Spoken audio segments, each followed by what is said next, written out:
Nobody can prove whether or not that photograph has been doctored, but I don't recollect that photograph ever being taken. Welcome to WatchMojo UK, where today we're discussing 7 documentaries that ruined celebrity reputations. Evidence directly contradicts the narratives that these two mainstream media outlets are trying to construct, apparently in what seems to me to be a coordinated attack. Before we begin, we publish new content every day, so be sure to subscribe to our channel and ring the bell to get notified about our latest videos. The Great Hack, Cambridge Analytica, and Facebook executives. Hello, my name is Alexander Nix. I'm CEO of Cambridge Analytica, the world's leading data-driven communications company. Cambridge Analytica was a consulting firm started in 2013. Their previous collaborators included Donald Trump and pro-Brexit campaigners. In 2014, they created the app This Is Your Digital Life, which served to harvest the data of millions. It asked users questions and created a psychological profile for them. Because it's personality that drives behaviour, and behaviour that obviously influences how you vote. Not only this, but it also collected people's Facebook data without authorization. In total, it stole data from around 87 million profiles. They then offered their services to politicians, such as Ted Cruz, who paid the company $5.8 million. In return, they crafted personalized advertisements for Cruz, using their psychological profiles. CEO of Cambridge Analytica, the company behind it all. It's fascinating, Alexander, to look at all the work that goes into the ground game. Have any of the other candidates called you? Well, Donald Trump also paid for their services, showing different ads to voters depending on their previous Trump opinions. In 2018, data consultant Christopher Wiley revealed their practices to The Guardian. 1 year later, Netflix released The Great Hack, exposing their crimes fully. Cambridge Analytica closed in 2018, and Mark Zuckerberg was made to testify in front of Congress, and Facebook was fined $5 billion for their violations.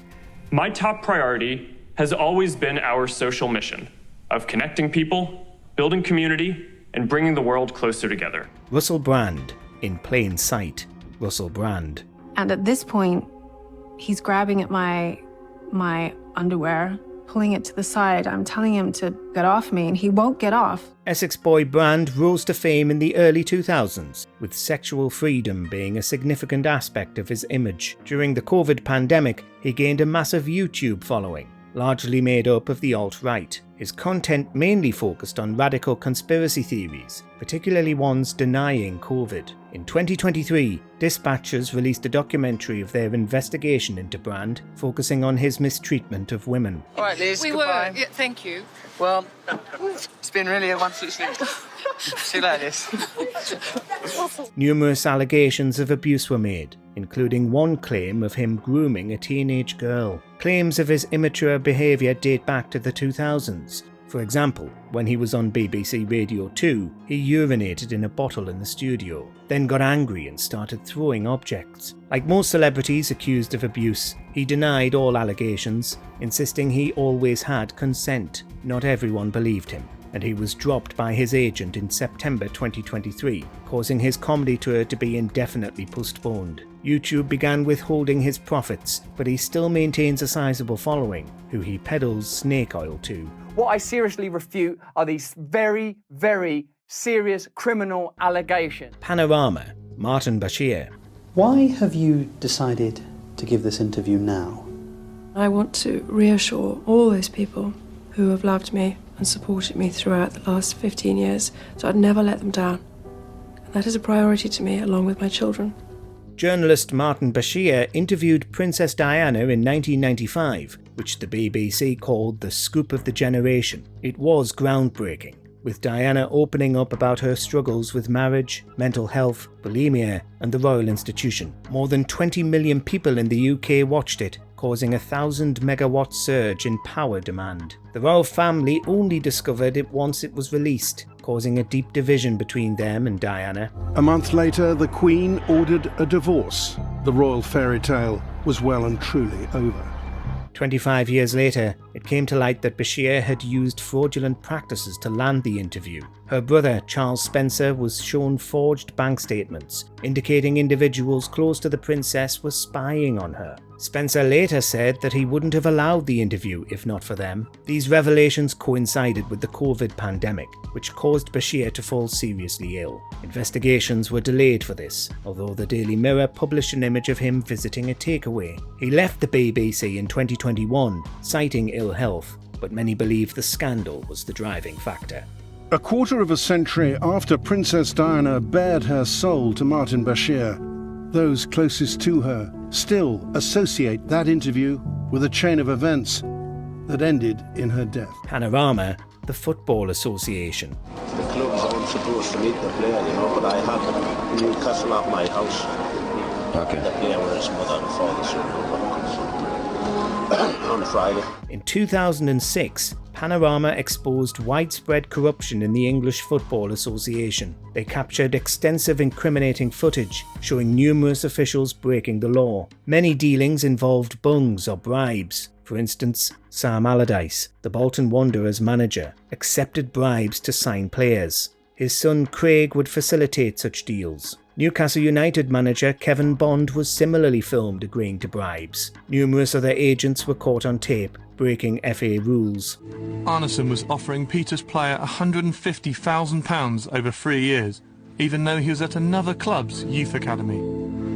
The majority denied these allegations, despite the video evidence, and no criminal charges resulted from the programme. However, it seriously tarnished the reputations of numerous people. For instance, Craig Allardyce stepped down from the industry. His father later became England manager in 2015, but only for 5 months, being fired due to further corruption. Bond, on the other hand, had his contract quickly terminated. Both managers threatened to sue the BBC for libel, however, this never happened. There were no major consequences to the scandal, but it was a precursor to later scandals, and brought significant attention towards football corruption. Sure enough, Peter began the new year by telling Canute that he'd set up a bent deal with a major club.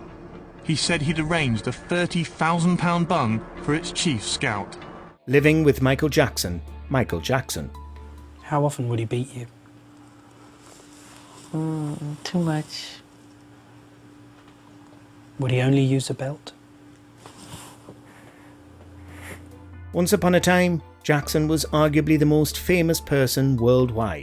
During his peak, he came under little scrutiny, but this changed as he got older. One major factor was the 2003 Living with Michael Jackson documentary. It featured Martin Bashir interviewing Jackson and touring Neverland Ranch. Jackson never saw it until it was released and felt betrayed by how negatively it portrayed him. One of the most controversial moments was when Jackson admitted to sharing his bed with children. And then he finally said, "Okay, if you love me, you sleep on the bed." I was like, oh man.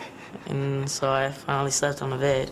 While he insisted it was innocent and without any malicious intent, it shocked viewers globally, especially with his history of child abuse allegations. It also included shots of him holding hands with Gavin Arvizo, a 13-year-old boy recovering from cancer. Arvizo later accused Jackson of inappropriate behaviour, leading to a notorious trial in 2005. In response, Jackson released his own interview footage, hoping to show Bashir's bias. The fallout deeply affected Jackson, hampering his legacy and pushing him further into isolation, fueling his dependence on substances, which would eventually take his life. If there were no children on this earth, if somebody announced all kids are dead, I would jump off the balcony immediately. I'm done. I'm done. Newsnight, Prince Andrew. You were invited to that dinner as a guest of honour. Well, I was there, so there was a dinner. I don't think it was quite as you might put it, but yeah, okay, I was there at a dinner, yeah. Jeffrey Epstein was a notorious figure, known for forming an elite circle who inappropriately abused women and children. He died in prison in 2019 under highly suspicious circumstances. Many began to criticize his friends, accusing them of being accomplices in his criminal activities. Prince Andrew was one such friend, and after intense scrutiny was interviewed on Newsnight. It was intended to clear his name, but it just made things worse. He expressed no remorse for his friendship and denied every allegation made. His accusers said he sweatily danced with her in a club, causing his most outrageous response. But it's possible that it was you with your arm around That's her me, but whether that's my hand or whether that's the position, I have simply no recollection of a photograph ever being taken. Andrew insisted an adrenaline overdose in the Falklands War made sweating impossible for him, but numerous doctors say adrenaline overdose has the opposite effect. The prince stepped down from royal duties after, and he retreated from public life. Numerous charities cut ties with him, and one of his victims pressed charges. It was settled out of court, with the royal family paying her a large sum, estimated as being as much as £12 million. Do I regret the fact that he has quite obviously conducted himself in a manner unbecoming? Yes. Unbecoming? He was a sex offender. Yeah, I'm sorry, I'm being polite, in the sense that he was a sex offender. The other side of Jimmy Savile. Jimmy Savile. Good night. See you next week for another clunk, click. Ahoy! Once an acclaimed television personality in the UK, after he died in 2011, overwhelming accusations of misconduct came to light. As we all know by now, behind closed doors, Savile was an abominable man. 1 year after his death, ITV Exposure released a documentary analysing the accusations. His criminal activities spanned across 6 decades, which were covered up by the BBC. The fact it went his whole life without being held accountable is horrific. In a 1978 interview, John Lydon of the Sex Pistols hinted at Savile's seediness, which was edited out by the BBC. After Savile's death, Newsnight launched an investigation into him, and the BBC shut this down too. Thankfully, ITV didn't shy away from their documentary, which prompted Operation U-Tree, a police investigation into Savile's abuse. They discovered Savile abused at least 450 people, with 328 of these being victimised as children. But Gary had not sold it, not tried to sell it, not tried to show them in public or anything like that. It would for his own gratification. Whether it was right or wrong is of course it's up to another person. But they didn't do anything wrong, but they are then demonised. It seriously tarnished his legacy, making him one of the most reviled figures in British TV history and ended many of his associates' careers. Of course, now that Savile's dead, he will never be able to answer the allegations against him. But when he was alive, a number of people were too afraid to speak out. Which documentary did you find the most shocking? Let us know in the comments. When you actually invite children into your bed, you never know what's going to happen. But when you say bed, you're thinking sexual. They make that sexual. It's not sexual. Do you agree with our picks? Check out this other recent clip from WatchMojo UK and be sure to subscribe and ring the bell to be notified about our latest videos.